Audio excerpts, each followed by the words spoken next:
और इस वक्त एक बड़ी खबर आ रही है। भगोड़े कारोबारी विजय माल्या से जुड़ी हुई। विजय माल्या को झटका लगा है। अदालत की अवमानना के लिए 4 महीने की जेल की सजा और 2000 रुपए का जुर्माना। सुप्रीम कोर्ट में ने ये सजा का फैसला जो है वो सुनाया है। जस्टिस यूयू ललित की अगुवाई वाली 3 जजों की बेंच थी जिसका ये फैसला है। 10 मार्च को अदालत ने माल्या की सजा पर फैसला सुरक्षित रखा था। सुप्रीम कोर्ट की तरफ से यहाँ पर न्यायपालिका की जो महिमा है वो बरकरार रखने के लिए माल्या को पर्याप्त सजा देनी होगी, ये कहा गया सुप्रीम कोर्ट की तरफ से। माल्या 4 सप्ताह के भीतर ब्याज के साथ 40 मिलियन अमेरिकी डॉलर वापस जमा करें और ऐसा करने में विफल रहने पर संपत्तियों की कुर्की की जाएगी, ये भी साफ कर दिया गया है। और यहाँ पर सुप्रीम कोर्ट की तरफ से ये निर्देश भी दिए गए हैं कि अफसर जो है वो कार्रवाई करने के लिए स्वतंत्र होंगे। तो जो कारोबारी विजय माल्या हैं उनके लिए ये बड़ा झटका है। हम सीधा रुख कर रहे हैं हमारे सीनियर एडिटर आशीष भार्गव का। आशीष, के क्या खबर आ रही है विजय माल्या को लेकर?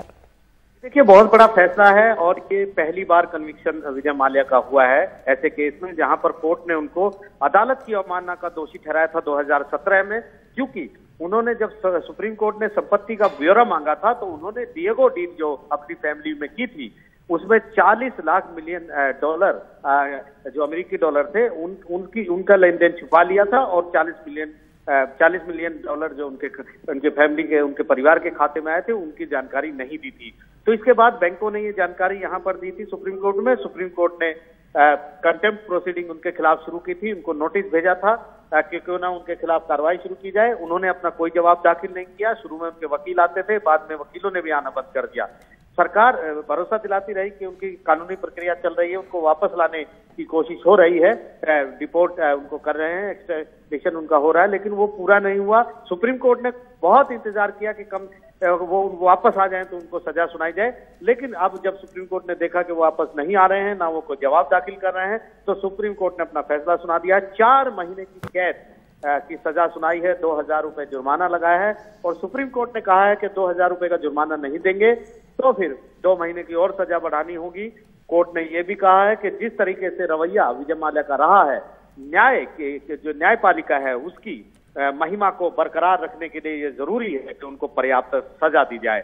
और साथ ही कहा है कि 4 हफ्ते के भीतर ब्याज समेत 40 मिलियन डॉलर जो है अमेरिकी डॉलर जो डिएगो डील से उनको मिले थे उनके परिवार को, उनको वापस जमा कराया जाए।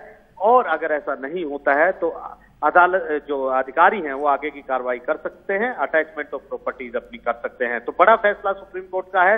विजय माल्या पर कानूनी शिकंजा एक और कस गया है और अदालत की अवमानना का उनको दोषी ठहराया गया है। जी आशीष, यहाँ पर अपनी समझ के लिए मैं ये पूछ रही हूँ क्योंकि विजय माल्या तो देश में है नहीं, लंबे वक्त से वो भगोड़े करार दिए जा चुके हैं। ऐसे में जब इस तरह की सजा सुनाई जाती है, जब इस तरह के जुर्माने लगाए जाते हैं, तो किस तरह की कार्रवाई उसमें आगे हो सकती है? जी देखिए, उनको वापस आना बहुत जरूरी है क्योंकि वो अगर देश में नहीं है तो ये कानून का पालन उनसे नहीं, ये सजा का पालन नहीं कराया जा सकता है। लेकिन सुप्रीम कोर्ट ने इंतजार किया है अदिति, 4 साल 5 साल इंतजार किया है। अप्रैल 2017 में सुप्रीम कोर्ट ने अवमानना का दोषी ठहराया था। उसके बाद सुप्रीम कोर्ट ने वक्त भी दिया था कि वो इंतजार करेंगे कि सजा कब सुनाई जाए, उनके आने का इंतजार करेंगे, लेकिन काफी वक्त बीत चुका है। तो ऐसे में अब जब भी वो इस देश की जमीन पर कदम रखेंगे, देश की सबसे बड़ी अदालत के फैसले को एग्जीक्यूट करना, उसका पालन करना देश की सरकार की जिम्मेदारी बनती है। और जैसे ही वो यहाँ पर आएंगे, क्योंकि अभी वो इस देश में नहीं है, जिस देश में वो हैं यूके में, वहाँ के कानून उन पर लागू है। फिलहाल वहाँ एक्स्ट्राडिशन की कार्रवाई चल रही है अदालतों में। जैसे वो यहाँ आएंगे तो सबसे पहले उनको जेल का रास्ता देखना पड़ेगा। जी, बहुत बहुत शुक्रिया आशीष इस तमाम जानकारी के लिए।